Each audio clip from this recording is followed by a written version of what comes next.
Yeah. Hey guys. I'm Chris. And I'm BJ, and that's And then Penrose. that's him down there. Getting himself situated. Can we not hear you now? You know how when like you're like old people be like looking at stuff and they be like, well, let me see, what does that say? And then they gotta like look over their glasses because they can't read. That's what he looks like. That's what Penrose is looking like right now. Can you stop touching stuff while we can't hear you now? No, sorry, we can't hear you. No. Go back and come back in. Okay, guys. Hey guys. What's touching stuff? So, I know you guys are like, why am I watching this already pre-recorded? The reason is because VJ made a very good point. Every time it's a holiday, we just like make y'all wait, and we could just be doing it and then releasing it on the holiday. So there we are. So see, what would we do if you didn't come back this week? Like you would be just fine. No, so I guess I'll wait for Penrose. So this documentary, very short. Yeah, I was gonna say that was my first comment. The runtime on this is like an hour and 5 minutes. So if you're looking for something that's like the equivalent of like watching a show that you watch, because most of these shows an hour and 30 minutes to an hour. So 45 is like usually like the median. I was like, yeah. So if you're looking for something you can watch in the time it takes you to watch your normal like weeknight show, there you go. It's not super long. I didn't love the way. I don't know that I loved her technique for recording this. Like it wasn't bad, but it just was like, I don't. Did it feel like Geraldo? Like yeah, like it felt very Jenny Jones. Like, yeah, did you like tell me how you felt when you found out I was black? Yeah, it just was like very off-putting. Like, I mean, like she got I don't know. I mean, I guess there's really no other way but to rip the Band-Aid, but it just it gave me very like paparazzi outside. Yeah. Tell us more. Okay, but actually she said that to her mom, like, tell me more. Like so guys, while we wait on Penrose, we are covering Little White Lie. Like VJ said, it runs about an hour and 5 minutes, so you guys should totally be able to like run through it, even like put on the laptop and go cook dinner and shit. Like that's what I usually do. And just watch it. But it's on Amazon Prime. And yeah, I mean I'm trying to wait on him, but I feel like I don't know what's happening. Where's my phone? Is he texting? I don't know what's happening. But yeah, so I mean, because it's not really that much documentary to go through. Right? I mean, we could there's some topics that I guess we could expound upon for sure. But what the hell is happening with this guy? That's so funny. Everything was working like fine for like the whole like 20 minutes we was in here talking about ourselves. Yeah, and then he touched something and it stopped working. So yeah, so anyway. All right, I guess we'll just start and he'll just pop in when we when he gets here. All right, so story is Lacey Schwartz. Very white Jewish name. Lacey was raised by white people. Yes, she's a long line of New York Jews, as she put it. I did not say that. She said that. From Woodstock, New York, apparently a very white but progressive area in New York, I guess. I'm not super familiar with like New York. Well, as progressive. Well, yeah, as progressive as a place with a bunch of white people and no other people of color can be. They have good ideas of like how they would be around other races, but they have lofty goals and ideas for what happens when like the black family moves in, but there are actually no black families there. They just like know it like that.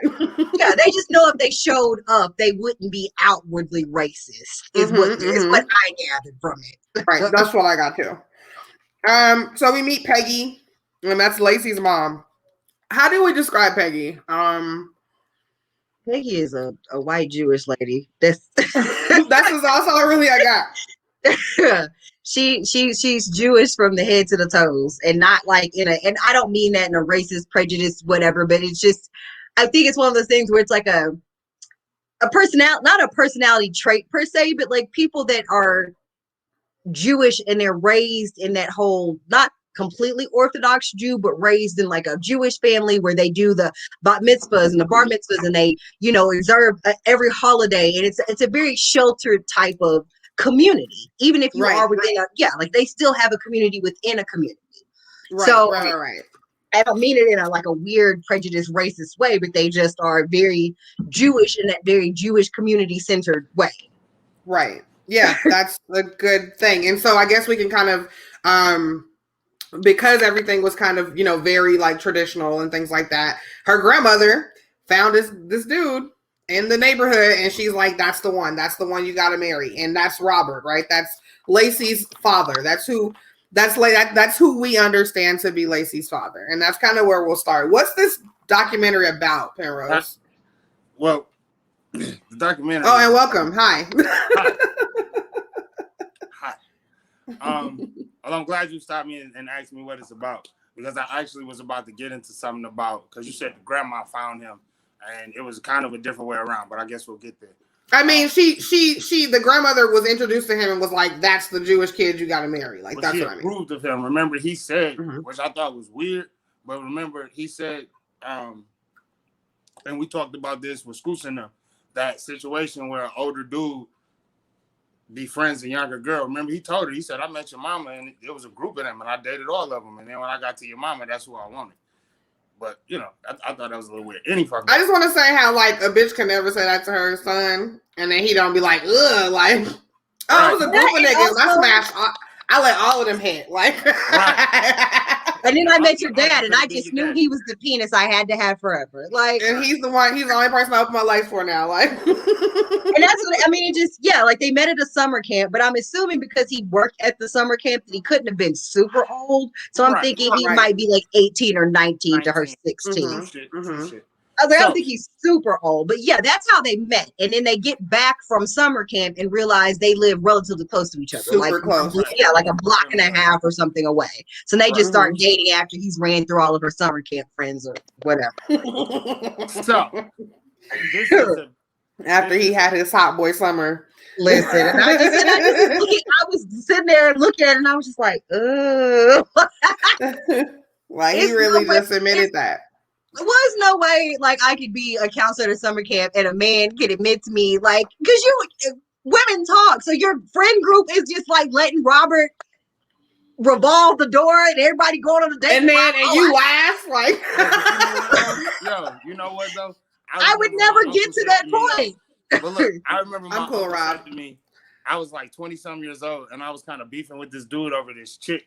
And he was like, you know what y'all problem is? He was like, I don't know what the fuck you beefing for. He said, in your generation, it's pretty women everywhere. And to get to the point to why they all was on Robert, he said, nigga, when we was young, niggas was fighting because it was 10 ugly bitches and one bad bitch. There's bad bitches everywhere. Why y'all fighting? And I was like, damn, it's like that. So in just to keep it in relation, maybe Robert was the one Jewish boy that everybody mama liked. And they all was like, fuck it.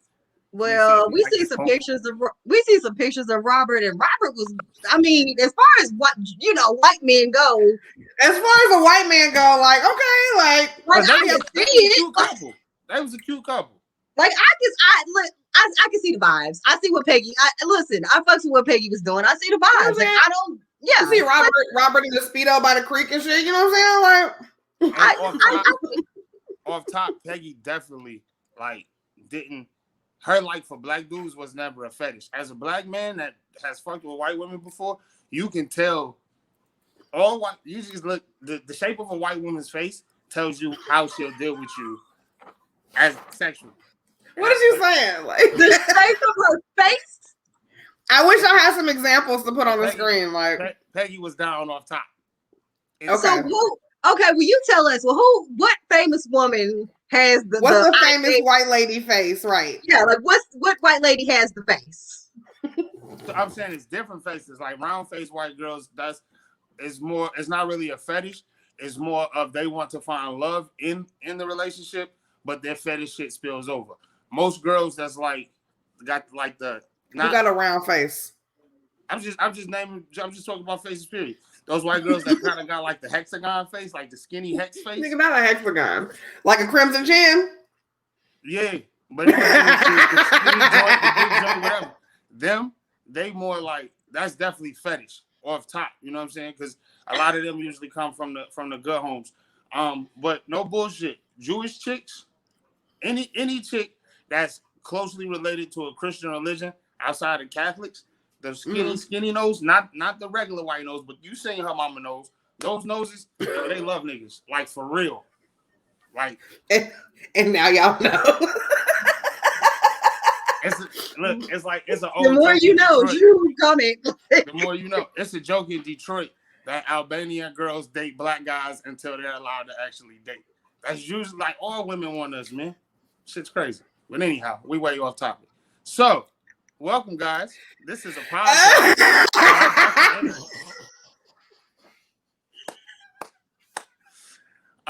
Today we're talking about Little White Lies, which is AKA one big ass white delusion. One black ass white ass delusion. Every time we watch a show or a documentary, I wholeheartedly be like, somebody gotta be more fucked up than the whites. Nobody. Oh. Well, actually, no. What I be saying is the whites you can't be more fucked up than the whites. The whites probably have been the most practical, sensible people we've talked about. Like as far as fucking knowing oneself, nigga. Right. Exactly. It's fine. They were a lot of fucking things, but delusional was not one of them. They knew who the fuck they were, and they were standing up in that shit. Point blank. Period. They're standing in their truth. Very much so. Everybody else not so much. And we're about to see what happens when you don't stand in your truth, and then you force everyone around you to just make up an alternate reality. Picture of Lacey. Go ahead. Hold on. I'm going to find a picture of Lacey, but go ahead. So, yeah. So Lacey, we met Peggy, and Robert is the dad. So they get married after they date for a while. She said they do what Jewish people do. A nice Jewish girl and a nice Jewish boy from good Jewish families, and they had a good Jewish wedding, and they did what you're supposed to do. You get married and you whatever. And you don't think outside the box. You just do what you're told. Do you guys want to see Lacey and her mom or just Lacey? Let's just do Lacey. Is it a young picture? Nah, it's not. I have a young picture of all three of them. Because the one picture where she's like 12 or 13, she could have passed. When she got the short hair? Yeah. And here's the thing. There are some pictures of Lacey that we see early on where you're like, okay, she just looks like a little Jewish girl. Like, she just got curly hair and looks like a little Jewish. You could see. But I think the older she got, the more more pronounced her features got. So it was harder to put it off. Right. But you can kind of tell that by like 10 or 11. Like, they got away with that till she was like 5, maybe. Apparently, I don't want to get too far off from the story, but the shit doesn't really boil over until she's like 16. Right. Yeah, they get away pretty. Well, and I think one of the reasons that is due to the fact that this is one of those. You guys are seeing this, right? Yeah. Yeah. So that's Lacey. This is her mom. This is her dad. Okay, and this one, she either has a tan from being at camp or she looks adopted. Right. Like, she could pass though. Like, because there are certain. Yeah, like she could pass certainly. Here's when you have this kind of town and there's literally no black people there, that tale of your great granddad is Sicilian and it just so happened you got the trait. You can kind of believe that. You don't have anything else to base it off of. There's no other black people in the whole town. You know what I mean? So this is one of those towns where those people, let's hypothetically say there's no races in the town, yet they cannot. Like, they don't know. The point is, they don't know no Sicilians. So you pull a picture of a Sicilian-looking man, say that's who she looked like, and we just gonna go with it. Same way people do when they look at babies. Babies look like any motherfucking body. Right. So you hold the picture up and they be like, yeah, the baby looked just like you. 3 years later, the baby looked like the other person. So, but basically what they did is they found the darkest person in either one of their families to say that, Lacey, this is why you look the way that you look. Which Robert, the dad, did that. Lacey's mom offered no explanation for why Lacey came out looking like a black girl. She still ain't told Robert shit. Guys, So, to this day, Peggy has still okay. Let's back it up because all right. So we get these interviews with Lacey's family throughout this whatever. What you will see is all of these people are white, and towards the end, we get a few black people interviews. So we meet Bruce, her uncle, Mike, a family friend, like an aunt of hers, like a bunch of people. And they all talk about the day Lacey is born, right? And they're all just like, oh, your dad was so happy and everybody was so great. And we came to the hospital. And that's when the lie about the Sicilian great grandpa came about, because everybody's looking and everybody's confused as to why this little curly haired little brown baby is here. And so Robert is like, oh, well, she kind of looks like my grandfather. He's Sicilian. And they pop out the picture and it's this olive skinned man with a little curly hairdo or whatever.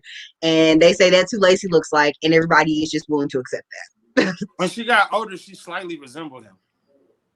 So it kind of worked. Also, just because I don't want to overgo where you're at, when she was born and they were showing those pictures, was it me or did Peggy had a look at her face like fuck? Remember they showed the picture of Peggy standing there and they zooming in. Peggy has a look kind of like damn. I don't think I caught it. You gotta go back and watch it. Well, she has it on her hip.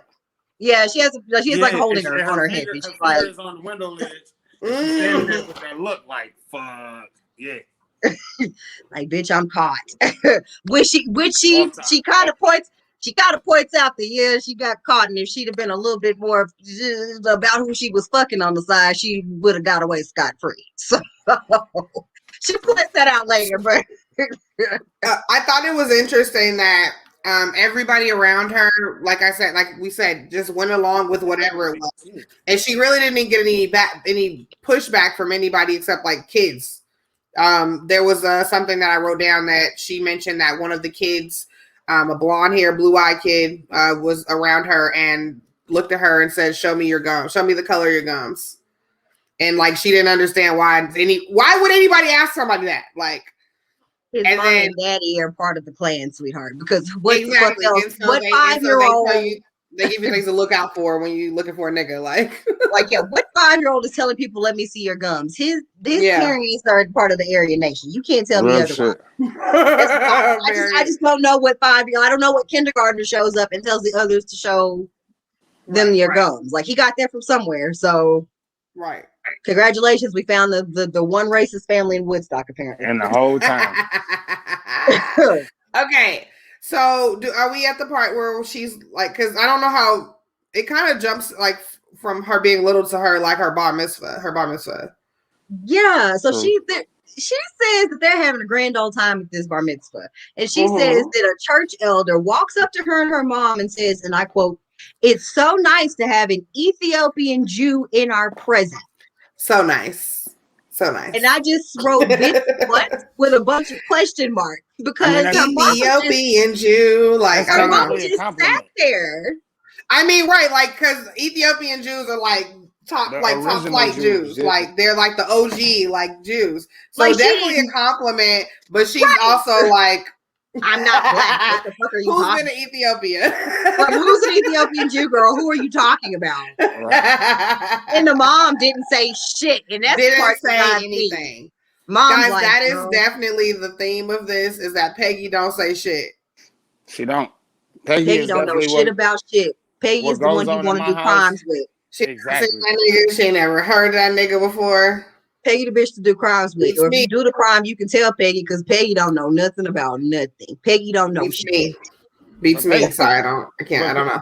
And you know what? Though? What's crazy is like to make sure that she could cover up the lie as much as possible. Mm-hmm. She involved this nigga in their life. This nigga was out at family dinners. Pause. Yep, but yep. Okay. All right. So bar mitzvah happens. We get that weird comment, and she's like, "Sis, I'm not an Ethiopian Jew." Okay, so now she goes to high school, right? Or she's in high school, and the black girls. Because up until this point, Lacey has been surrounded by white people, and that's it. And if you have lived under a rock, or if you listen to this and you are white, and if you are, I'm so sorry because I don't know what you're here for, but Tune in for the things that aren't about your people. Like, maybe tune in for the shit that's not about your people, because I don't want you to be offended. But what normally happens with white people when we talk about race in America is that they live these lives where they can do what they have essentially done to Lacey. You can live around people who look just like you, and you don't ever have to have conversations regarding race, because there is no race, because everyone looks like you.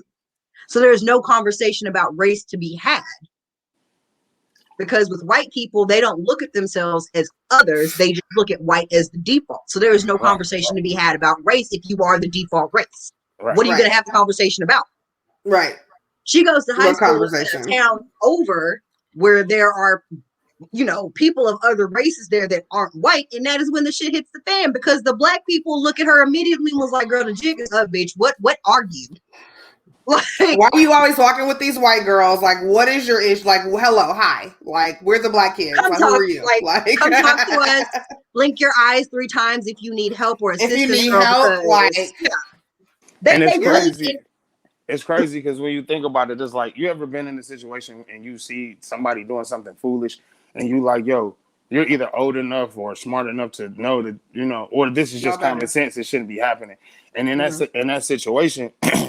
These people who grew up knowing that they black are literally looking at her like she's a sellout, and she literally is in a time war, not even a time war, but like a twilight zone, to where she ain't even trying to be fake. You know what I'm saying? And that's the thing, is that they didn't know that her fucking family, it wasn't her trying to pass off as white. Right. It wasn't anything like that. It was her family being so fucking ignorant to the fact that she was black. Yeah. Like, and not knowing that that's like a whole other thing that you definitely have to address. Like, they just continue to sweep that part of her under the rug. And this is the first time that she's had to like face it. Yeah. I mean, to piggyback VJ point, like, there's nothing, they all white, so there's nothing to talk about. So you don't even know that in the black community, race amongst ourselves is a thing. So she's now thrown into this world, and she like, what the fuck just happened? You know what I'm saying? So, which I put in my notes, like, side note, because it was super weird to me, because this is where we get all the interviews with like her family members, and they're saying weird shit like, well, when I would tell people I was going to hang out with my friend Lacey, they'd be like, oh, the black girl, and they'd be like, no, she's not black. Is she adopted?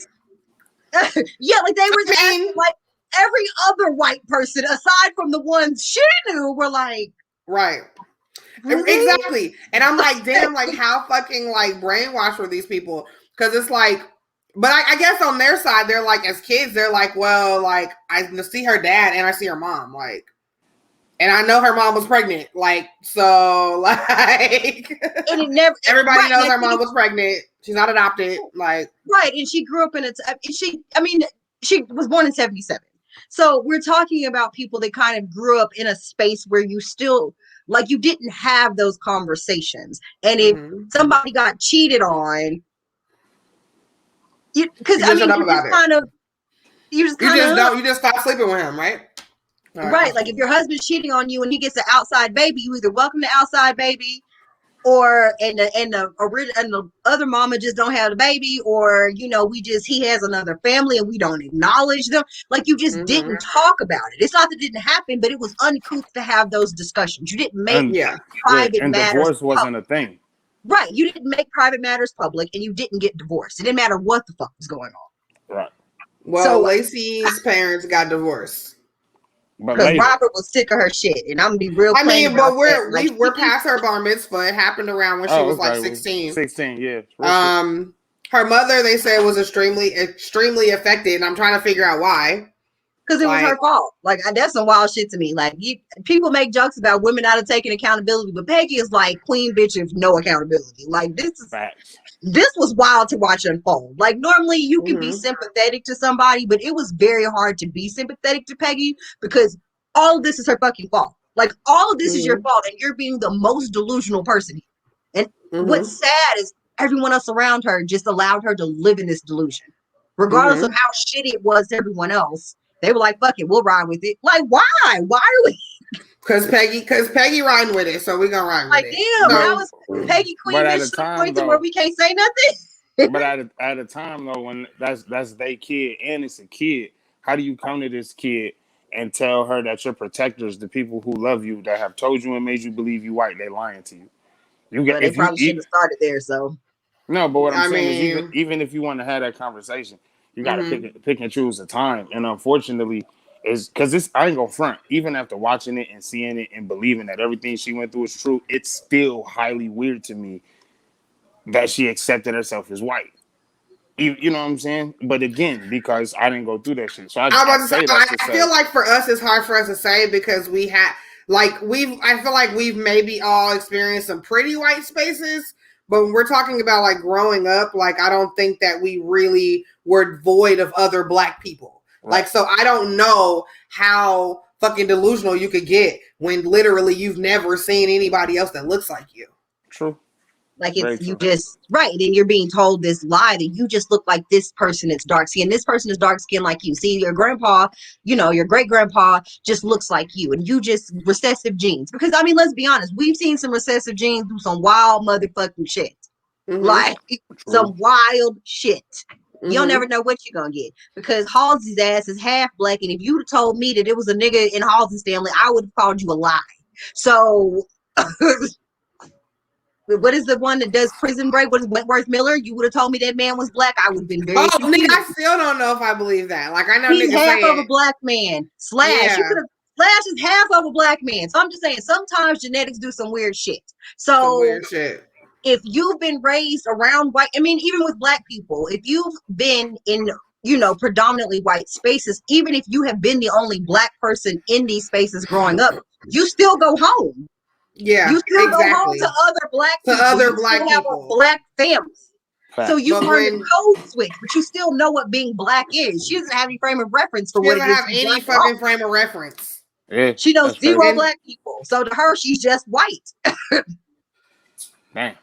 Like she doesn't have anything. Like at least when we go home, we get to just, you take off your white face or whatever, and And you it's take off nigga time. Like you take off the code switch and go back to being a nigga. She just, she don't know what to go back to. she didn't have that luxury. But so after her parents separated, she mentioned that she only identified herself as their kid. Right. And so now that they were separated, she felt like she didn't have a space to like be in. Then she meets Matt, her high school boyfriend. Matt, the realest one in this whole situation. So The shout out whole to Matt. realest one. Matt, shout out to you, sir, because you was the only person operating with any fucking sense, and you were a child, and you were the only person operating with any fucking sense in this situation. Real shit. He was like, I understand what you say. I understand what you're telling me, girl, about you being white or whatever, but let me tell you, somebody who's half white, that's not. As a nigga, like as your boyfriend and as a black man or biracial man, let me tell you that you two are also a biracial person, and you need to go talk to your parents. Because somebody's lying and somebody ain't who they say they are. Like, listen, girl, I hate to call your mom and daddy a liar, but your mom and daddy somebody lying. Like, that nigga was up like, to you to figure out who. That nigga said, "Look at me. Now look at my parents. Now look at you. And look at your me. parents. Right. Now look at me. Now look at your parents. Now look at us looking like each other. And look at your mom and daddy. And so he's half white, half black. And people even say while they're dating, you guys look like y'all related. Brother and sister. And they do. And they did. They did. And they do. They did. And this nigga Matt said something so funny. And he was like, yo, and like Lacey's explaining like how like that was just the story in her family, and he's like, yo, white people believe anything. Like, and I know because I be around white people. A lot. That was the funniest shit, yeah. Nigga, but he was just being honest because, and I think that is that white people, not all of y'all, God bless the three of y'all to listen to this, but so not all of you, but right. I can certainly see that. I feel like the three that are here know who the fuck we talking about. Like, right, I feel like white people they get to exist in this default space where if something does not jive with their spirit, we shall say, they're able to explain it away in whatever way they want to make it, palatable for them. And who's gonna? It's because They don't have like there's not going to way. be any pushback. You know what I mean? But Exactly, they can 'cause believe you're whatever white. the fuck they want to because they're white. Yeah. You can believe that shit literally because you're white. You can live in a delusion, and because you are white in the default, it is okay for you to be delusional. The rest of us cannot afford to live in delusion. Exactly. Unfortunately. And you being white also says that you're okay with forcing your delusion onto somebody else, regardless of how this is about to impact this person's life. You know that it's possibly gonna be negative as shit, and you still like, well, for me to feel safe and sleep at night, I'ma just keep telling her she white. I don't give a fuck what happens to her mental psyche, her health, her interactions in society at all, as long as I'm okay. You know what I'm saying? So Lacey's got her family telling her she white. Matt's like, bitch, take another look. and then she wants to go to Georgetown. She gets to the application. We all are familiar. Check your ethnicity. Right. She, with all of the questions and all of the things that Matt were saying that made absolute sense, she checks nothing. A lot of applications sometimes have you submit a picture. When you do that, they make a determination. If you don't check nothing, they're going to make a determination based on that photo that you send in. So this is the first time ever in life Lacey is identified as a black person. The first time ever. Georgetown had to tell her that she was black, y'all. Georgetown. Yep. Georgetown University had to tell, hey girl. Georgetown. Hey girl, you black, and when you get here, you might want to talk to the Black Student Alliance. Listen, and they sent her a cute little letter and was like, "Hey girl, there's 5 of us here. We'd like to make you 6. Come on through. We'll have pizza and pop. Can't wait to meet you. You'll know when you see us because everyone else is white. Congrats. We'll be the black ones. We'll be the black people. You'll know." People who like don't know too much about this area, they know that like Patrick Ewing and Allen Iverson went there. They like, oh, it's got to be a black school. Boo boo. No. They just needed those niggas to hoop. The black people. It is a white. They need those niggas to be niggas. It's a white school in the hood, and your best bet is to make sure you stay your ass on campus. Nigga. Stay there. Don't go after dark. You think you want to jog around the neighborhood? Think again. Wouldn't suggest it. You know the ghetto ass neighborhoods that's like 2 lefts away from $1 million homes, and niggas still don't go over there. That's Georgetown. That's Georgetown. You don't be over there unless you go to school there. You need to be there. Like you need to be on campus. There's no reason to just be in the Georgetown area. So Lacey ass on campus with the 6 black people. And then we get some like footage of them sitting in the room talking to each other. We know you notice it's not a lot of just black people. We get a lot of international students that make up the black population. I was gonna say that's interesting, and I don't know if it's because that's how white Georgetown is, but like I was a part of Black Student Organization at University of Nevada, Reno. Very white school. But I was looking around their room and I was like, damn, it's still not really black people. Like it's like other ethnicities, but like our BSO was black. Like it was like, please save us from all of this caucasity. Like this is the room we come to fucking decompress and be our black ass selves. Like we fucking went on trips and shit. But I was just like interested. I was like, damn, like we were actually like, not like discrediting Georgetown's BSA, but I'm saying that at UNR, like it was like real like safe space, like all the because it was so white, like, but over there it was like more international. That's this like area though. It is, but I mean, with a lot of the larger schools, you do get a lot of their black population or people that they would identify as black. A lot of them are international students. True indeed. So we've had niggas from the Bronx and fucking the Bay Area and shit.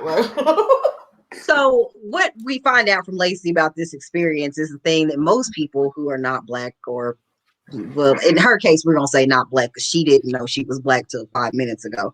But so she gives me the type of answers that you get from white people who hang out with black people. they just made me feel really welcomed, and I just felt like this is where I was supposed to be, and these were my new friends and my family. And so I'm just gonna time out just a second from this podcast, and I just want to make this PSA to you, white people. Okay, go ahead. Just white people. I just want to make this very clear to you. I don't want you to watch this and think that you were invited to the Black Student Alliance or to the cookout, because a lot of you think that if you like can wobble really good, we'll invite you and let you have a plate, and that's not We're true. all right. Like, we're good. Like, it's full over here. And I just want to clarify that before y'all get any ideas about this lady, because she is you Black. keep grilling your hot dogs and your burgers and getting footloose at your own function. At the White Student Alliance or the Klan rally or Lowe's or whatever, y'all. I think, which Whatever side note, I have a conspiracy theory that I think the Klan meets at Lowe's on Saturday mornings, but we'll get into that later. I'm gonna check that out. I'm gonna check that out next week. I feel like that's the new age Klan rally. They just all get up at 7 a.m. and go to Lowe's. And it's because too many Blacks and Mexicans own homes now and go to Home Depot. The Blacks and Mexicans go to Home Depot, so Lowe's is like their refuge. That's their refuge. But time out, real quick. The Home Depots y'all grew up around when y'all was kids, did they have hot dog stands? The one right here does sometimes.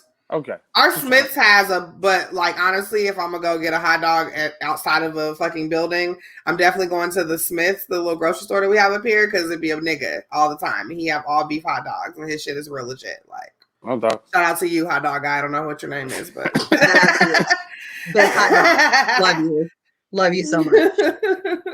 So I can't say, because where I grew up, like my earliest recollection of Home Depot is when they built it, and I was like 15. So, and I'm not saying back home in Chicago, we niggas definitely could not have a Home Depot just in the hood. Like, I don't know, there was no Home Depot in the hood. It was like in the city, like the suburbs, was like really on the borderline to where you could be like, as soon as you go outside Detroit, you in Home Depot parking lot. Like, because like they knew, they were like, you can't put it there, but like 2 inches over. You know, niggas gonna be stealing fucking plywood and shit. Niggas, they have it on fucking 103rd, nigga. What? All the copper piping gone. The scrapyard is gonna be like, niggas, go away. It's too much.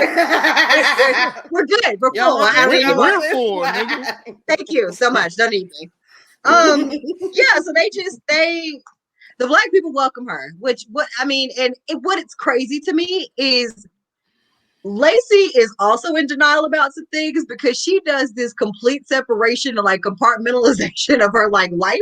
Like, she like lets these Black people take her in, and she just is like, fuck it, I'm Black now. Like, Lacey turned that shit off and was like, I'm a nigga now. She doesn't. And then she went home and was doing this at the church, nigga, right. Singing all of the fucking. She was ready. Anybody notice she tried to do like the Jewish prayers ready. She tried to do the immediate locks when she found out she was Black. She had that rap on. I was like, is she trying to rap her hair? You know that wasn't her. That was one of us. Like, bitch, if you're gonna lay down, let me wrap this hair up first. Oh my God. Yeah, she met Black people, and Lacey was like, this is where I need to be. And then she just never mentioned that she was white again. At this point of the documentary, we're talking to her people to convince them that she Black. Real shit. Yeah, like it's a flip. Like, we go from Lacey telling her she's white to Lacey being on a crusade to let everybody know she identifies as a Black woman. And I need you to understand that I identify as a Black person. Okay, so let's talk about people's reactions. Because that was the best part. Yes. Well, okay, so we got to back up a little bit, because Black ass a Student Alliance, right? And she's fucking turning it up and Cupid shuffling and all that shit. And then she goes home after the first year. And she's like, all right, bitch, Peggy, have a seat. I got to ask you some fucking questions.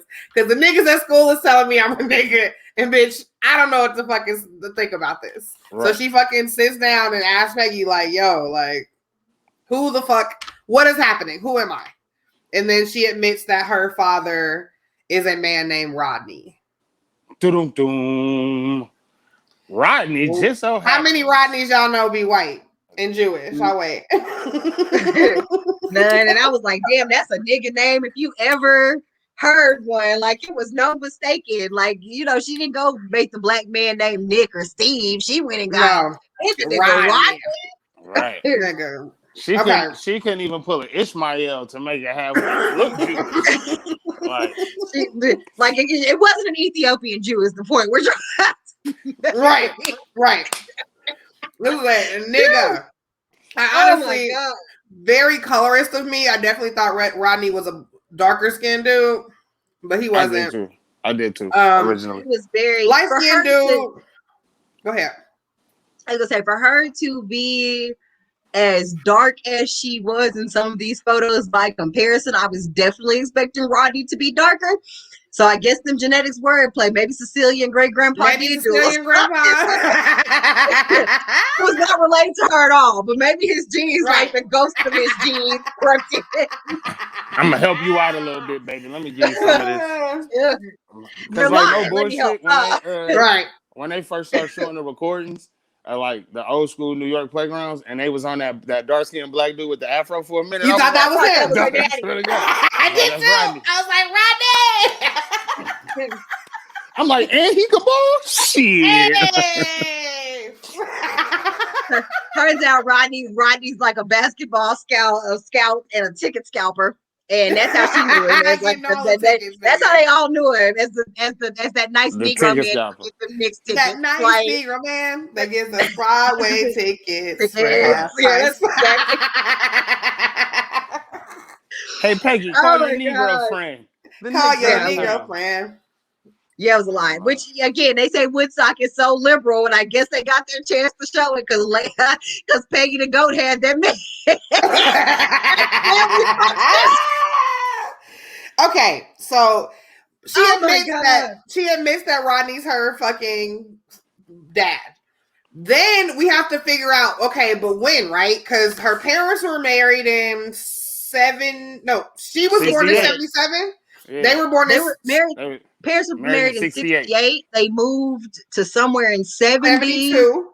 And then she was born in 77. And then and then Mama comes clean towards the end of this. So we're gonna lump that in here since we here. Because Lacey was like, I'm gonna need the timeline. What's up? How long was y'all doing it? What was going on? Tell me everything. People on the street. Taxi cab confessions. What are we doing? Right.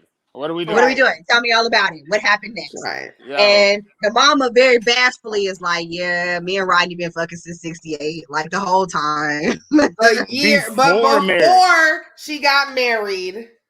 No, before marriage, the entire time.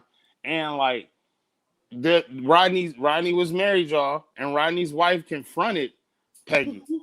And that's how Robert found out something was amiss because Rodney's wife confronted her and tried to slice her face with a straight razor, like a real bitch. Listen, as a child of a person that has slashed somebody before, like, wow, guys. I had a couple flashbacks. I just kind of shrugged and I was like, that's what you got. Yeah. I didn't even know.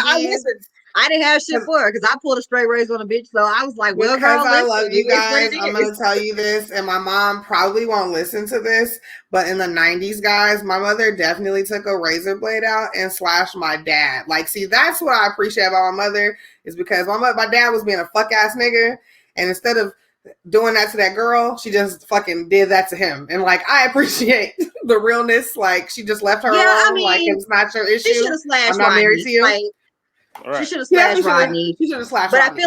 But I felt like Peggy also knew Rodney was married, and because she said her and Lady was like good Judies, like they was kind of like kind of friends. They was kind of cutish.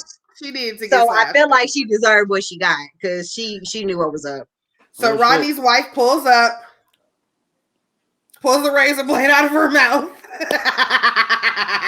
And then fucking goes to fucking give her one of those fucking you'll never be pretty again, bitch. And she put her hands up. Say, the $1.50. The $1.50. You're 100% right on that. She puts her hands up in defense and she gets sliced up. So she's showing Lacey her little marks or whatever. And then she asks if she told her dad that this happened. And what did she say? She said that Robert said to her, whatever you're doing out there, it's over and we're just gonna move forward. Except she didn't. Because the slashing happened well before Lacey was even born. Yes. So she got sliced, and the dick was so by good. This man's husband, and that dick was so great. She continued. The dick was so great. She was like, "I'll be faster next time." I should have dodged instead of ducking that time, and now I know. I'm from Woodstock. I'm not really used to this. So now I know that I need to duck and dodge, and maybe need to do like a left right X button kick. Try to knock that out of her hand, maybe. So she just basically took notes and was like, "Now I know what to do for the next time. Maybe I also should get a razor blade so that I am prepared." Do y'all be on a duel? Because I think she got sliced. That was 72. Right, you got to be ready. Hey, niggas, what Snoop say? Niggas having their shank just in case the war pops up. You do y'all think that for that lady to get sliced in like 72, 73, and for them to continue to carry on a relationship to 77 and probably sometime after, was it infatuation, like jungle fever, or was it actual love? I wish that we would have had an opportunity to talk to Rodney, because I think that she might have loved him, but I think that she also loved how her life was going and needed those things to continue. She needed the acceptance of her family. She needed the funds that your boy was bringing in, Robert, and so I wish that we would have had an opportunity to see how Rodney felt about it. But I would say that there was obviously some kind of feelings. Like, I'm not about to get sliced up and then and continue. And continue fucking after I done damn near lost my life. Like, no. And get pregnant? Again, might be my stomach next. Like, what is happening? It's a lot. Yeah. So I mean, I would have to have been in love. Like, but I think also she got married not at 16, but they got married relatively young, right? Like, and she was already. Whatever, she got married in 68, she was already whatever with Rodney. So I think, like she was saying when she was explaining, I just did what you're supposed to do. I don't think she really loved Robert. I think she grew to love him in that way you care about somebody, but I don't think she was madly in love with Robert at any point in this. You know how you definitely know that to be true is because she never told him the truth. Like, I think she cared about him and cared for him, but I don't think she was in love with him. I think that she probably really did love Rodney, but she knew that was not gonna fly. Rodney over here scouting kids for free and shit. Listen, she knew that shit wasn't gonna fly, so she did what she was expected to do. What white people teach white women to do. Go out and find a white man who is going to provide for you and your children so that you live comfortably. Yeah. And go to the hood and get your back blown out. But that is another story of the way people like call people gold diggers when they do it, but white people it's gold digging when we do it. It's gold digging when I want a man to provide for me and my children, but white people teach their kids out the womb. Look, sis, flip that hair, back to my lashes, go to college, come home with a degree and a husband. Good luck, God bless. Away with you. And if you happen to get pregnant in the middle of it, fuck that degree. Like, come on home, sweetheart. We're gonna call his family. We're gonna make him marry you. Make it count. Yeah, like they're not playing. Yeah, it's a whole different. It's a whole different type of situation with them. They go to college, they can fuck out of both pants, legs, arm, pits, whatever they gonna do. And then they get married and they forget all that shit ever happened. It never happened. Yep. Nobody knows about it. And away we go. So yeah, she was fucking Rodney out of both pants, legs, having a grand old time. She was in love with Rodney. And her mom and daddy was like, well, no, girl, that won't work out. And so that's why grandma was like, we think you like the niggers. And so we got this white man over here for you. I got this nigga for you. We got this nice Jewish boy for you to marry. And I guarantee that's what it is. She was not trying to hear that shit. And they were like, girl, no. But that's what fucked me up about the situation, because I feel like that they probably did know, but somehow they liked this nigga Rodney because he was around. Christmas, nigga. You're at he Christmas was dinners. There were family videos functions. and pictures where he was at the fucking tables with them. Exactly. And it's like, if you the cousin, right? So VJ, you the cousin, and you come to fucking Thanksgiving because it's the Schwartz's time to fucking host the fucking Thanksgiving, and you sitting there, and yo, Jewish cousin is right there, and then a black dude is right there, and you don't like happen to glance at both of them and be like, "That's where I seen that nose before." Like, but that's the thing. They all did that. Every last one of them looked at Rodney and looked at Lacey and were like, "No, that's her daddy." Nobody would open their mouth and say anything. They all knew that because we get the on-screen interviews where they talking about, and they was like, "Yeah, girl, we know you black. Like, we knew. We just, another thing that you wasn't saying you was black, so we didn't. So you ain't saying it, so we not. Who am I to say you black? Like, I mean, and not that they, I don't think that they think there's anything wrong with being black per se. Right. Like, it's one of those things where it's not obviously discernible. So we've grown up, and like they said, well, I never really thought about it. You're just my cousin. You're just Lacey. Right. Like, I don't think it ever occurred to them to think anything about it. Like, they noticed it, saw it, registered that that's probably her dad, and because Lacey is still sitting there being like, "Yeah, I'm white," they're like, "Okay, cool, bitch, you okay, white." girl, well, you white then, like. They have known this person since they were born. They look again. I see your white mom and your white daddy. This the ticket scalper from Brooklyn. So I mean, if you say that about your daddy, he's only here to drop off these cat tickets, nigga. We're trying to see Wicked. Like, I'm not gonna fuck up my chance. Like, you're not gonna fuck up my chance to see the Knicks. Like, what the fuck are we talking about here? You say Rodney got tickets to Cats, bitch. Bring him here. Rodney. So you heard you have tickets for Cats. Would you like some mashed potatoes and potato salad with raisins? You like gravy casserole? You want us to put the crispy onions on top? Right. I don't like the crispy onions, but if you just like, okay, show up at 5:30 instead of 5, and I'll have crispy onions on the gravy casserole. Nigga, they saw grandma making that raisin potato salad, and they're smacked. Did you know Rodney don't like that shit? Rodney's on his way. How dare you? Immediately. Who fried the chicken? Did you pepper? Did pepper? I swear to God, Grandma, if there's no seasoning on these, they fucking fuck up my cat tickets. Fuck up our chance to see cats. Hot sauce. You had Andrew knows whatever we're talking about. Right. This is taco sauce, Grandma. Hot sauce. Get the hot sauce, shit. You're not fucking up my chance to see Andrew Lloyd Webber. I'll be damned if I don't see cats by Christmas. Listen, I know you forgot the Miracle Whip. I'm gonna forgive you. He's light enough. He might like mayonnaise. Because they really had Vince and Rodney a play, and that's the Rodney was at the head of the table. Am I tripping? No, you're not. Am I tripping? He was at the head of the table, you guys. And you get these conversations with her relatives, and they all fucking knew. Like, that's the part. Like, when she interviews them earlier, they talked about her like a white person. When she comes back later and was like, "Well, I identify as black," and they were like, "Girl, about time, because listen, we knew.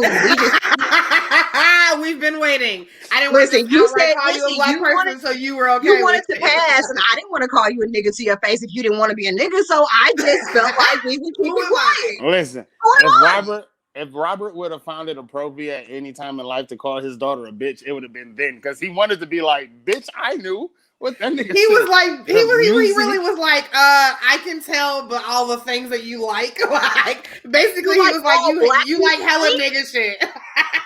Like, you're sweetie, we know you're black. We nobody's. Like, because the one cousin was like, "Well, I could kind of tell the race thing was going to be an issue when you with the people you started associating with." Then he had to catch himself. Well, not associating with, but when you started kind of identifying yourself differently, like you could tell. Like, he didn't have a vocabulary to not when you start racist. Bringing niggas to the house. Yeah, but he was like, "Girl, okay, when you got that black boyfriend that time," and he kept looking at all of us all crazy. And what was so crazy is they let Matt come to dinners where fucking Rodney was at, and fucking Matt is losing his fucking mind. Right, because he said they were drinking together. They all got fucked up, and then Robert got up the next morning to go for a run, and Rodney was like, "I can't believe he did that." And Nick was like, "Bitch, I can't believe you here." Nick said, "Y'all worried about the wrong disbelief, baby. You worried about a run, and you need to be worried about what?" Right. This one, Matt was around a lot. Matt was around. He even mentioned when they went to Jamaica or some shit, and she came back with them braids. He's like, "Bitch, you came back with cornrows. It was hella brown." And my thing too, like Rodney, you gotta have big balls, nigga, to fall asleep at a nigga's house whose wife you've been fucking and got a baby with. Dog. Nigga, a teenager, like. And you just chilling. But I will say this: remember the dad. Like they're all saying this in retrospect after it kind of came out. Right. But the dad was not in on this whole lie. So the dad, Sicilian grandpa. The dad was like Sicilian grandpa. He was like, she's brown, whatever. My grandpa was brown too. Like he's it's serious. It's like somebody's having a surprise party and the person is like genuinely surprised and they don't know shit is going on. Like whatever the opposite of that is what was going on with Robert. Like he was the one. Peggy never said anything. Really fucking believed that Sicilian grandpa ass story. Like he brought that shit to the table and bought in. Robert ain't no shit. I think he made himself believe that because you're not going to tell me as a grown man that you seeing this man enough around your family and looking at this girl and can't tell. You know what I'm saying? And you know for a fact but you would have to have some type of suspicion or feel something. You know what I mean? The suspicion is when his wife sliced your ass up 5-6 years ago. But or 20 years ago at this point, whatever. Right, but he's assuming we're good, everything's great. They're not doing that anymore. Lacey comes along. He's saying she looks like Sicilian grandpa. Everybody's yes-manning this nigga saying, yeah, she looks like Sicilian grandpa. But I think that's just more I feel like it's a level of denial, of course. But I mean, at some point you lie to yourself enough, you believe it. And that's what I'm saying. Yeah, that's what I mean. I think he looked at Lacey, looked at this child, and wanted desperately to believe that was his child, and that was it. It was not going to be anything else. Right. And after you raise and clothe and feed somebody for 16 fucking years, that's your child. Who gives a fuck? No, and I agree. Lacey made point to say that after they separated, that her dad did kind of change on her. And I don't know if it was. I think Dad was trying to sort some shit out because I don't think Dad thought Peggy was gonna leave, and I guarantee you, Peggy is the one that initiated the divorce because we don't hear Robert say Robert was unhappy. We hear Peggy say Peggy was unhappy. Right. Peggy left Robert, and Robert is probably sitting here like, "Damn, this fucked up, bitch. I stayed with you when you was out here getting sliced and diced, and you still left." Right. Like I think he was really in a place of hurt. And I think also when your parents divorce and you're in that impressionable age, she was already dealing with self-esteem issues and whatever else. So I think some of this is kind of like unreliable narrator shit because she's like a 16-year-old going through some other shit. So she's saying her dad is like not fucking with her, but I think her dad is still dealing with some deep emotional adult trauma that don't got shit to do with Lacey. Yeah, right. Like I think he was really dealing with some shit that don't got shit to do with Lacey, and she just kind of took it as made it like it's about her. I mean, because you got to think too. Like once she turned 16, he found out the actual truth. Not only is the thing he did it. Who told him the truth, Penrose? Well, remember his friend was like he told her around her 16th birthday, "My whole life has been a lie," and that's when the divorce started. But Peggy never verbally said it. But remember, the only reason that this shift happened at 16 was because the way she started to look. Right. She started because I remember how we say how niggas used to start to look like somebody and then they don't. Like that's why the rift happened. It wasn't because Peggy was a real ass bitch or nothing. Oh, of course, right. But at the same time, it's like when you sitting there, I'm just looking at it from a father. And like, if somebody was to tell me on my son's 16th or a little bit past his 16th, and I find out he not mine, it really is a thing of, damn, not only have I been believing it, but in his sense, if he felt like he had to lie to himself to believe it, and then that's his only child. You know what I'm saying? That plays with his psyche. So when she wanted to talk, he like, nah, I can't talk about this right now. I felt him. Like, you know what I mean? He was dealing with some issues, and she's relating it to be specifically about her. And I think it is more so the level of betrayal in his marriage and less to do with Lacey being black. Lacey could have been white, and had he found out this, it still would have been the same level of betrayal. Right. So I don't think that's the thing. I think she was going through identity and self-esteem issues, and the divorce expounded that. So she's using that to be like, oh, my dad didn't want to fuck with me. And I was like, girl, I think your dad needed a therapist and a whole bunch of other shit. And having to like try to talk to you about your shit was not at top of mind. It wasn't personal, girl. And like, you know what? To piggyback your point, you're right, because if he walked away from the slicing in 72 and believed just wholeheartedly that shit was totally over, to now get to this point, your mama leaving me, and then I gotta find out that you this niggas. Yeah, I don't want to talk to you right now. I love you, but yeah, I got to deal with some shit. That's real. I hear it. How do you have a conversation with your child about that when you are not in a good headspace? Like, I don't think you can. And I mean, and I'm not a parent, but I think that is even like with my own parents.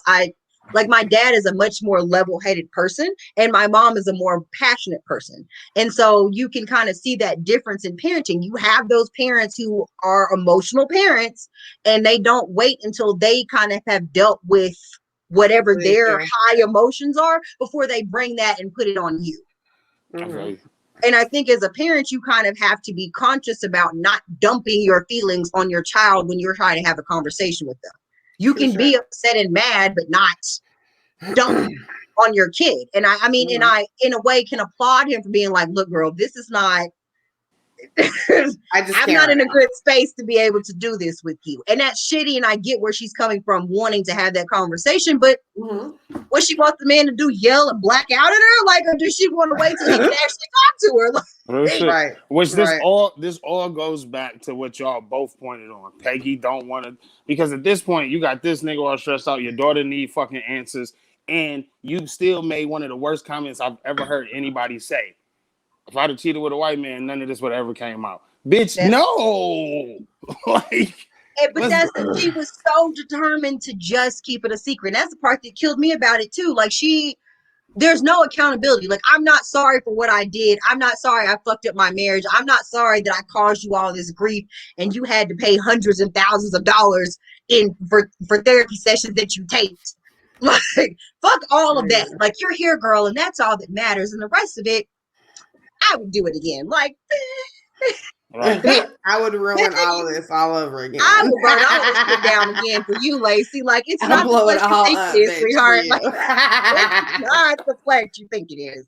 It's like, it was at the end of the day, regardless, even if she, like, for real, just had the chance to do it all over and still fucked it up, at some point, it's just all about taking accountability. Like at first, when I watched this and I watched it twice, I ain't even like, I always was like, damn, she's a shitty person. But just now sitting here talking to y'all and for real talking about it, it's like, bitch, you owe a lot of people an apology. You know what I'm saying? Like, a lot of fucking people.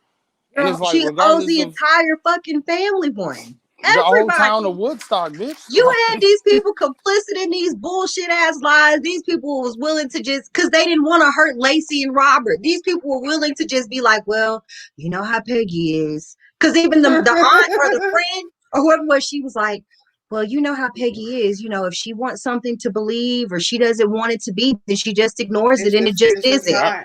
And I was like, the fact that y'all would just be like okay with that behavior from a grown woman is insane. Not at all. But you know what that made me feel like is that they seem like they may be that prominent family in their town.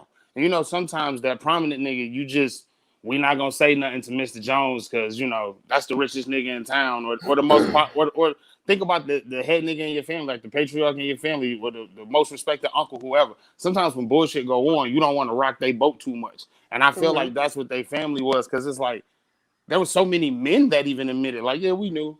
But how you ain't go to your mans and be like, bro?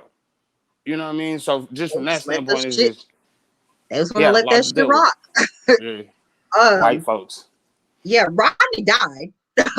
So Lacey turns, like, right before Lacey turns 30, Rodney dies, and Lacey and, oddly enough, Peggy also, Peggy goes to the funeral, and I don't know if Peggy is there to be emotional support for her daughter, if Peggy is there because of Peggy's own whatever, and maybe Lacey's there for emotional support. Not sure how that goes. I was like, well, which is it, girl? Because who's True there shit. for emotional support?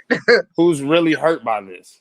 It's because it seemed like it was Peggy. And I'll be real honest with you. The other part that really struck me is like Lacey's like, oh, I'm trying to find my blackness in myself, right? So she finds out Rodney is her dad. She has the space between when she finds out and Rodney dies that she could spend time with Rodney and meet her other siblings. And so she hangs out with him a few weekends and I guess like meets what is the other sibling's name? Kristen, the one that's closest in age to her. And he's like, well, I don't feel connected to them and they feel like strangers. And then she just doesn't try anymore.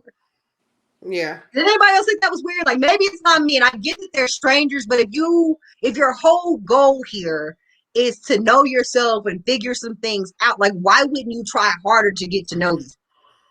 I feel like it feels like she gave a bare minimum effort. I mean, it just feels like she gave a bare minimum effort, and when she didn't immediately feel like a warm, fuzzy fucking feeling like, whoa, niggas, like then she was like, well, fuck it, I'm not fucking with you. She's white, nigga.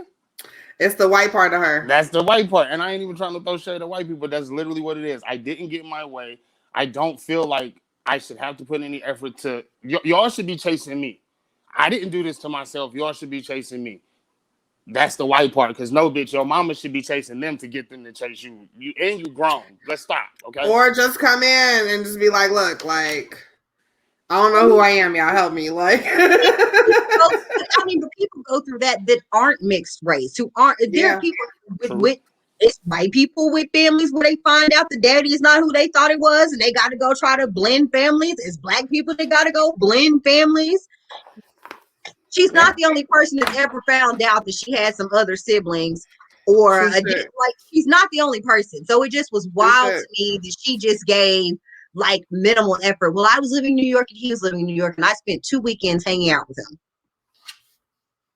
Well, you're like 25. Like, how is 2 weekends of spending time with a man that you don't know, or you just know him as a family friend who scalped Knicks tickets? Like, how is that going to be enough? Like, you didn't try. She hung out with the sister. The sister tried to be nice and accepting. Well, I just don't feel any connection to these people. Well, you aren't going to. Like, that would have taken probably another... I was like, yes, that was going to take some time, girl. And 2 weekends with your daddy at the park wasn't going to do it. Not at all. That nigga was working. He ain't had no time. Right. So...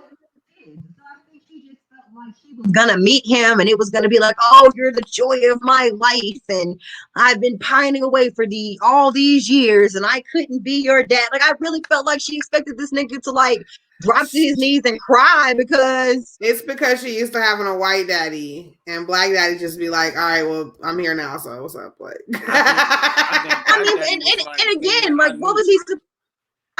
What was he supposed to do? I've been there the whole time. I knew I was your dad. Oh, because he even said to Peggy at one point, like, that kid looks just like me. Like, right. But again, what can you do if a motherfucker's telling you that's not your baby? True. You saying the baby looked like me. She's saying, nah, he got a Sicilian great grandfather. That's who she looked like.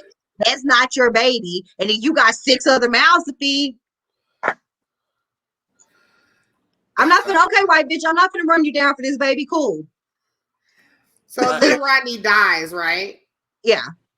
And then this is probably the next time that she's around her siblings. She sits in the front row with everybody. Her mother and some family members are behind them. Which was wild to me. And she was like, well, if they knew, they never said anything. Well, baby, they at the funeral. They know. They knew. Like, I don't know if they knew, sweetie. I don't know how this if keeps jumping up here. Everybody knew but you and Robert. Everybody knew but you and Robert, sweetie. They all knew. They would not have been there if they didn't know. Hey, Peggy's like, hey, come with me to this black man's funeral. Like, Rodney got y'all that many tickets that y'all like, Y'all got to see Phantom of the Opera and Cats and Wicked so many remember how he pulled those fucking clutch tickets for fucking Cats, nigga? You better bring your ass to Black Ass Rodney funeral. Remember that time we got to see Rent? Like we got twice.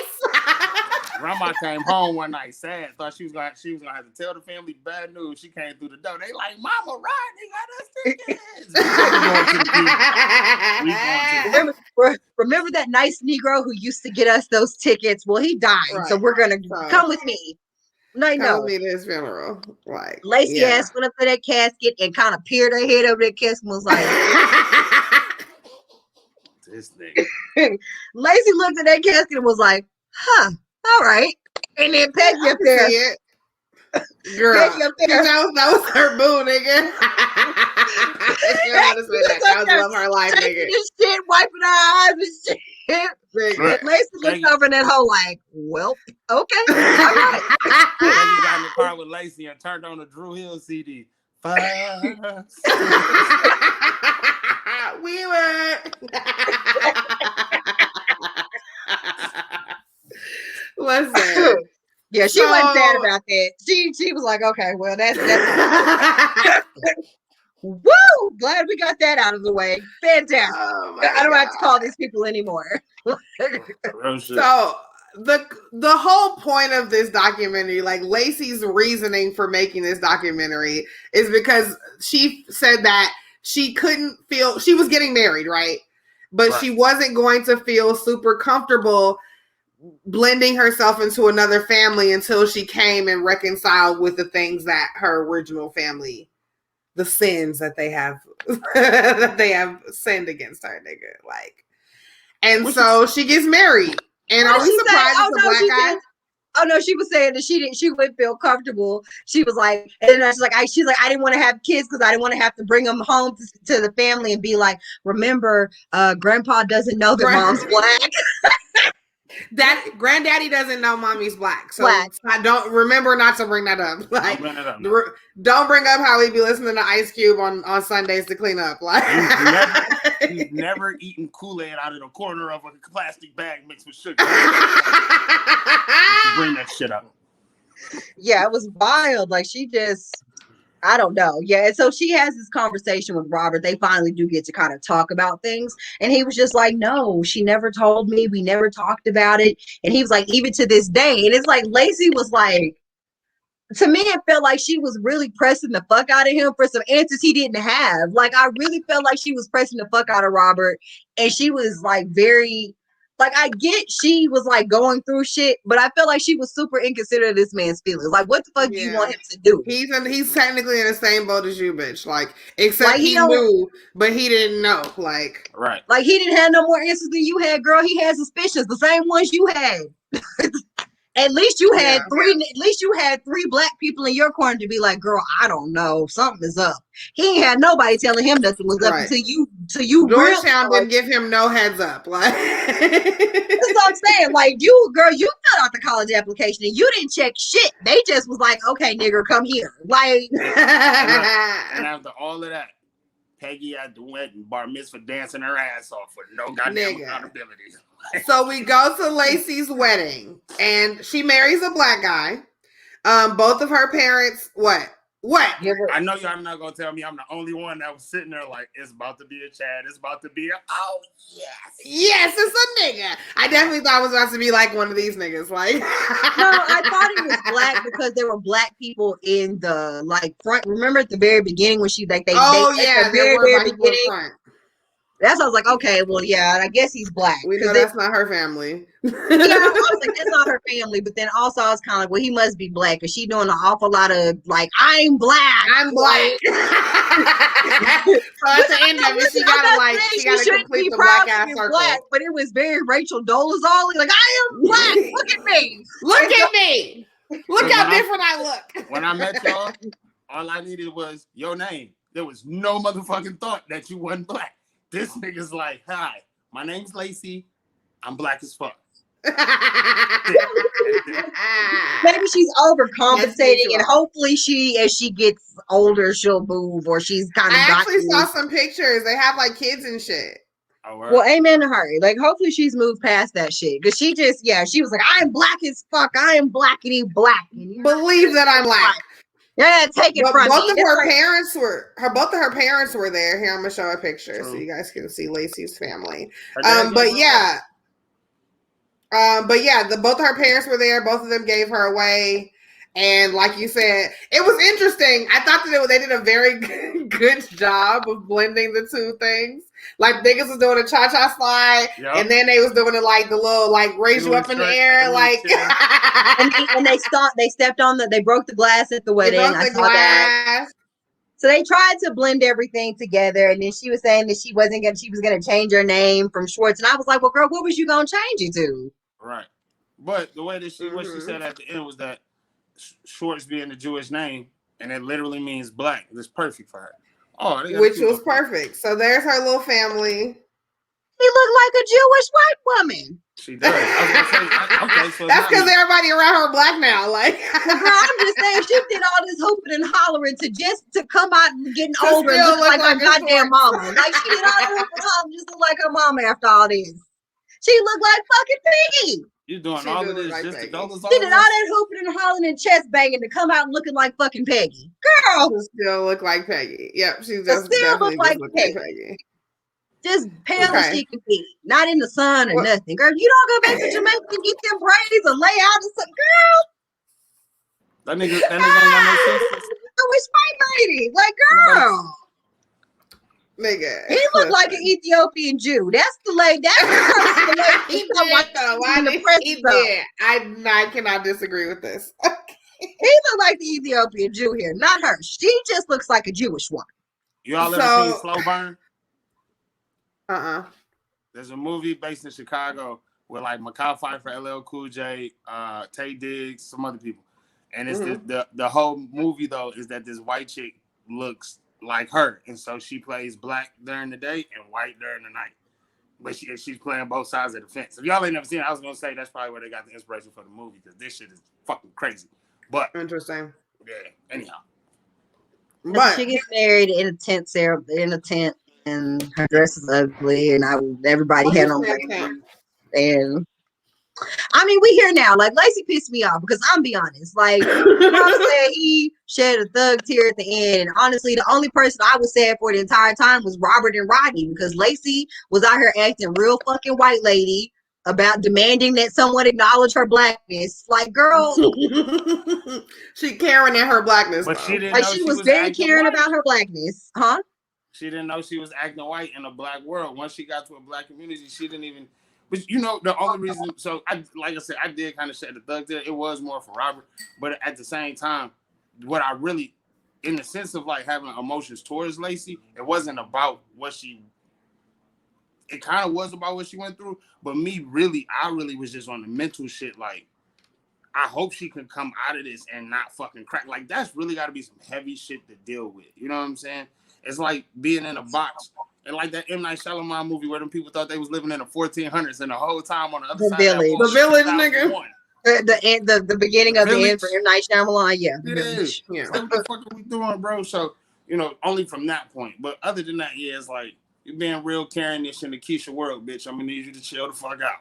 I mean, that's the thing. Like, remember, she's talking to the two friends, and they was both looking at her like, girl, what? Like, they were talking to her, but you could kind of see in their eyes, they was like...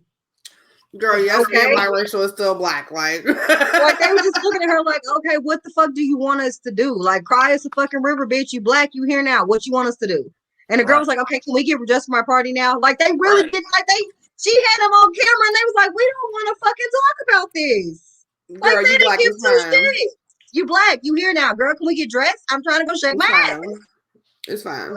They were not enthused. They like did not give a fuck. And I think that's really indicative of black people. Like we don't have time to sit up here and bemoan and cry and whine about race and the way we're treated in America. We don't have fucking choice. You just get up and deal with it. Like we just go through the day and we just got to keep it moving.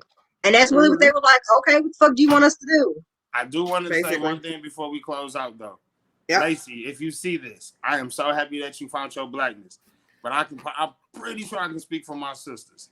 As niggas who have come up as niggas, there's not one nigga that knows about this side that would have made the choice you made. But hey, bitch, welcome home. No niggas about to be like, send me to the niggas. No. Send me to the hood. I would have just brought my niggas to my white shit. Thank you. Like, oh no, we white over here. Like, yeah, she was like, oh, I just started secretly meeting with Rodney's family. Why? like, see, like, I would just invite all my black friends and be like, don't eat the potato salad because my aunt Peggy making it. She always put raisins in it. Like, I can't. Exactly. Yeah, they just had to come to but I guess then she said that hang out with black people, she felt comfortable, and it's like, well, then why wouldn't you? Why you ain't bring them home? Why can't you merge the two things? Like, why Maybe she couldn't until she had that conversation. Like, maybe she couldn't until she talked to them about it, which makes sense. I don't know if you bring black people home to be like, well, my family says I'm white, because they'd have been like, girl, they think you're white. What now? Why would they think that? Like, why would they think you're white, girl? Explain. My great grandpa is Sicilian, baby. That's not your great grandpa. That's not your dad. Like, but honestly, like, if she would have just brought them home, like, the cat would have been out of the bag much sooner. Like, she could have brought one. Like, she had half a black person at her house, and he was telling her shit was fucked up. Like, all she needed was like one full black person to come. Whole black person. Black girls home with you on college break. Somebody gonna get the question the fuck out your mama because they too like. So which one of these is your daddy? Like, which one of these is y'all talking about? Your daddy? Black cousins. Nick could have called two of his black cousins over there, and they'd have been like, "Girl, wait, now whose daughter are you supposed to be?" Like, that's all she needed. She had a black boyfriend in high school. He needed to bring two of his 4 black cousins over there, and that would have fixed all this shit. Look, every time Nick Black Daddy or White Mama look out the window like, look at Robert dumbass. Robert is a dumbass motherfucker, y'all. I'm gonna take the trash out. I just want to laugh at this dumbass. Look at Robert. Hey, look at Robert pushing that black ass baby. That's terrible. God, Robert, wherever you are, I hope you are well. God bless you, Robert. I hope you have married again, and I hope you are living your best goddamn Caucasian life. I hope you listening to fucking Little Big Town or whatever the white people are into. Like, or Yanni or some shit. I hope you listening to what do the white people call? I hope you're listening to Yacht Rock. I hope you have a cute boat, and I hope you listening to Yacht Rock and having a good ass time, because you deserve. You people put you through hell, not Lacey. The fact you put you through a fucking hellscape, you deserve it. And guys, that is little white lie. Big white denial. Big white denial is probably what it's called in Europe. Big white denial. You know how fucking overseas movies be having different titles. It's called the big ass black elephant in the room. That's what the mama called it, the 600-pound gorilla. When her friend said that shit, I said, "Did you just say this to a?" You just call me a monkey? Did you just call me the N-word? I don't know if I like this. Okay, guys, but that is it. Look at this, guys. We still managed to get this small ass documentary into an hour and a half. You guys are amazing. We're getting better because it was a lot to unpack. It was. I figured we'd do this. Okay, guys, but I'm gonna shut up. But those type of people that helped that girl believe she was white are the same type of people that was taken in plain sight. Boom. Same type of people that believe a sexual predator won't abduct your child a second time. There you go. In the words of your boy Matt, white people believe anything. And on that note, that's it, guys. I'm Chris. That's PJ. That's Penrose. This is All Docked Up. We'll see you guys next time. Bye. Bye.